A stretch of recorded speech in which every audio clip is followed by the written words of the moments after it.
और फिर फाइनली आपके पास ये प्रोडक्ट मिलते हैं। इस पूरे रिएक्शन को हम थर्माइट रिएक्शन बोलते हैं, ठीक है ना, थर्माइट रिएक्शन। प्रोनाउंसिएशन मुझे लगता है कि मैं ठीक कर रही हूँ, अगर गलत है तो फिर आप उसको करेक्ट कर लीजिएगा, ठीक। अच्छा, इसमें हुआ क्या, इस पूरी रिएक्शन में अगर आपसे ये भी पूछ लिया जाए कि रिएक्शन लिखो और बताओ which type of reaction is this, तो यहाँ हुआ क्या, एक हाईली रिएक्टिव एलिमेंट एल्यूमिनियम ने अपने से कम रिएक्टिव एलिमेंट आयरन को अपनी जगह से डिस्प्लेस कर दिया, यानी ये हो गया आपका displacement reaction.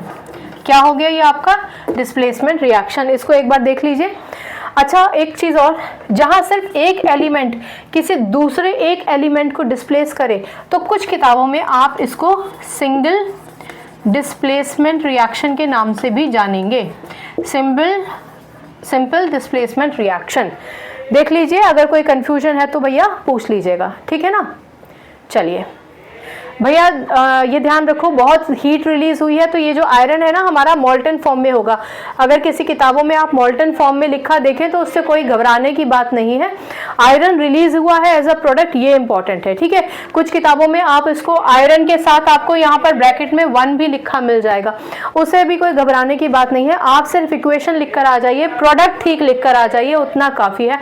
I am so sorry, बाहर से जो आवाजें आती हैं उनका मेरे पर कोई कंट्रोल नहीं है। रेडी वाले, ठेले वाले, उनकी भी अपनी जीविका है और उनको रोका नहीं जा सकता। हम अपना काम कर रहे हैं, वो अपना काम कर रहे हैं। हमारी आवाज वहां तक पहुंचती होगी, उनकी यहाँ तक। आप सिर्फ फोकस करेंगे अगर अपने लेक्चर पर तो आपको लेक्चर ही सुनाई देगा, या ये कहिए कि आप बाहर की आवाजों से डिस्ट्रैक्ट नहीं होंगे, आपका अटेंशन नहीं जाएगा। एनीवे, इस पूरी इक्वेशन में आपने डिस्प्लेसमेंट रिएक्शन है ये पढ़ा, आपने ये भी पढ़ा कि ये जो रिएक्शन है ये एक्सोथर्मिक है, क्योंकि lot of heat will be release, ज्यादा हीट रिलीज होगी, इसीलिए तो आयरन मॉल्टन फॉर्म में होगा। कुछ जगहों पर आप इसको iron metal is formed in मॉल्टन state भी देख सकते हैं, ठीक है ना। इसके अलावा डिस्प्लेसमेंट हो गया, ठीक है, इसको थर्माइट रिएक्शन भी कहते हैं। Fe2O3 को हम रस्ट भी कहते हैं। इसके अलावा इसको देख लीजिए आराम से, कोई प्रॉब्लम है तो फिर पूछ लीजिएगा, ठीक है ना।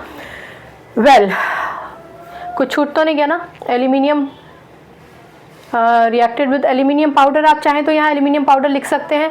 एल्यूमिनियम ऑक्साइड, ऑफ कोर्स ये तो हमने पहले भी डिस्कस किया है।